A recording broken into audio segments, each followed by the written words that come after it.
masyado mong isinagad. Sara. Anong kay Kay VP Sara, kung uulitin nila isa pang impeachment attempt against her, come Feb 6. Okay, I'll be very honest dito sa stand ko dito, no. If come Feb 6, wala pang big fish, ibig sabihin at least si saldi ko hindi pa na ibabalik dito. Hindi ako makikisa doon. Kasi napaka-hipokrito naman namin, di ba? I mean, yung kasamahan namin, hindi namin mapanagot. Tapos gusto namin mapanagot yung ibang tao. Di ba? Parang dito kasi sa kasong to, parang kami yung piskal, di ba? Tapos kami yung piskal, may bahid doon sa amin. Tapos gusto namin panagutin yung ibang tao kaysa doon sa panagutin yung kasama namin. Number 1 yan. Number 2, magkano ba yung ina-accuse nila kay VP Sara? 125? 125 million. Eh dito magkano? Ilang bilyon? Kahit na, malaking pera pa din. No, I mean, you compare it. Diba? Ayoko lang nung nagmamalinis. I see your point. Ayoko nung naguhugas kamay ka, papalabasin mo, ikaw malinis. Eh ito naman kay Saldi, diba?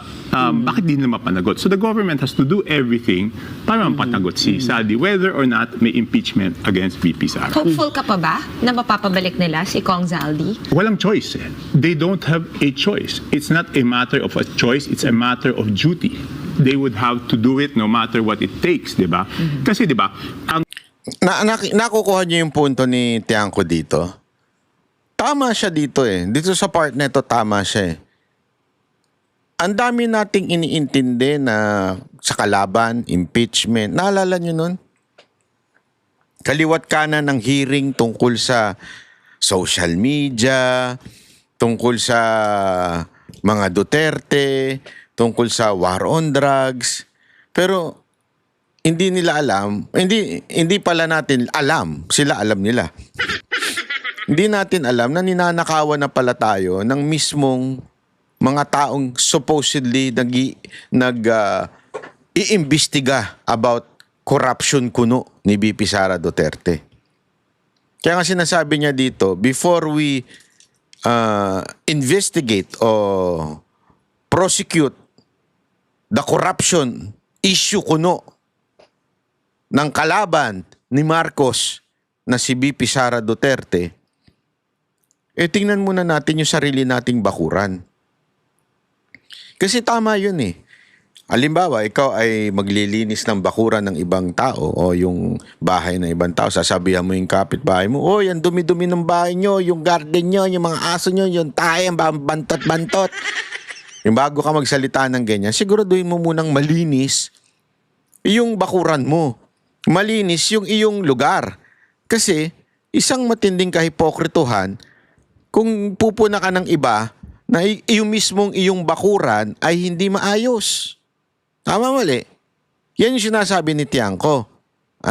Kaya nga sabi niya, bago pa uwi muna natin si Saldi ko. Dapat nga dito, sinabi niya pa, hindi lang mapauwi si Saldi ko eh.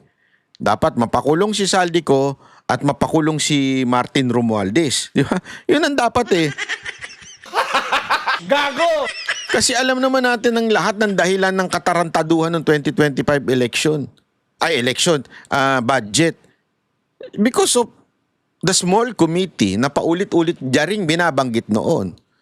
Na alam natin si Saldi ko nandun sa pamamahala mismo ng dating speaker.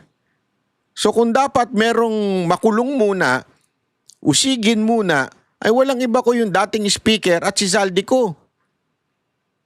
Kaysa pupunta na naman kayo kay VP Sara Duterte, pero tingnan nyo tingnan mo yung isang media dito kung paano siya nanggagalaitin na nanginginig na naman yung kay VP Sara Duterte totoo, tingnan niya. sinasabi, nakatanggap si Saldi ng pera. And even si Saldi, hindi niya tinatanggi na nakatanggap siya ng pera. Ang pinapalabas lang niya, walang natira sa kanya, ipinasa niya kay Speaker Martin Romualdez. No? And because of the relationship of former Speaker Martin Romualdez kay Presidente Marcos, para mapatunayan, ulitin ko, para mapatunayan ni Presidente Marcos na wala siyang kinalaman dyan, kailangan yung buong gobyerno gawin lahat ng kaya nilang gawa para iuwi si Saldi dito.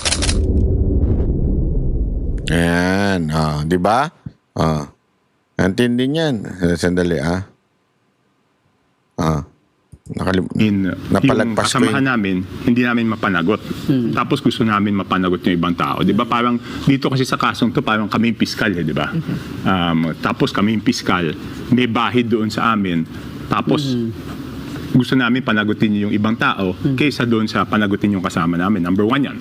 Number 2, magkano ba yung ina-accuse nila kay VP Sara? 125? 125 million. Eh dito magkano? Ilang bilyon? Kahit na, malaking pera pa rin. Kahit na, malaking pera pa rin yun. Nanggagalaiti yung ano na yun, no? Hindi naman yun ang punto ni Tiangco eh. Kahit na, malaking pera pa rin yun. Galit na galit kay VP Sara Duterte. Sino ba yun? Si Ses pala yun. I mean, you compare it, di ba? Ayoko lang nung nagmamalinis. I see your point. Ayoko nung naguhugas Biglang I see your point. Eto kasi to, galit na galit to sa ano rin to eh. Anti-Duterte rin tong tao na ito eh. Kaya galit na galit to ito eh. Para mas sinasabi niya, hindi, kahit na dapat makulong pa rin. Una-una, napatunayan nyo ba yun? Naninakaw niya yun. Napatunayan nyo ba? Sabi na nga ng COA, walang problema sa paggamit. Unmodified. Diba? Bakit kanina ba kayo maniniwala? Sa mga nag-aakusa sa kanya o yun dun sa mismong ahensya, independenteng ahensya na walang kinaugnayan sa mga Duterte na ngayon sa totoo lang, ang gobyerno ngayon si Marcos, so dapat yun nga nakaka-influence sa COA eh. Pero sinabi na, unmodified nga. So, kung hindi kayo naniniwala, tanggalin na natin ang COA. Katarantaduhan lang pala yung COA. Di ba? Kung hindi kayo naniniwala. ka, papalabasin mo, ikaw malinis. Ito naman kay Saldi, di ba? Bakit di nila mapanagot? So the government has to do everything para... Di ba? Kami ang boses ng masa, hindi natatakot. Katotohanan lang, di kami nalulunod. Walang bahid ng sismis, lahat ay totoo. Kahit sino ka pa, pag mali ka babanatan ka. Walang pinipiling kulay, wala kaming kinikilingan. Basta para sa bayan, kami lalaban. Pagdama palakpakan, pag mali banatan, di matitinag, di matatakot. Para sa bayan, tuloy ang sigaw. Sa harap ng kamera, walang halong takot. Mga baluktot, lahat kayo'y tutuwa.